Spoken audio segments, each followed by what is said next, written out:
காமத்தை வெறுத்து ஒதுக்கி சிவலிங்கத்தை வழிபட்டு சித்தி பெற வேண்டும் என்பதற்காக சித்தர்கள் சிவனை தேடி உள்ளார்கள். அப்படி இருக்க பிற பொறுப்புகளை சின்னமாக வைத்து சிவலிங்கத்தை அவர்கள் வழிபட்டு இருப்பார்களா என்று சற்று நீங்களே யோசித்துதான் பாருங்களேன்.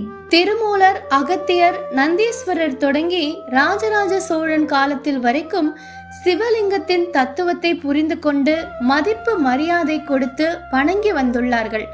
அதன் பின்னர் முகலாயர்கள் படையெடுப்பின் போது சிவலிங்கத்தை உடைத்து உள்ளார்கள். பின்னர் பௌத்த மதம் உள்ளே நுழைந்துள்ளது.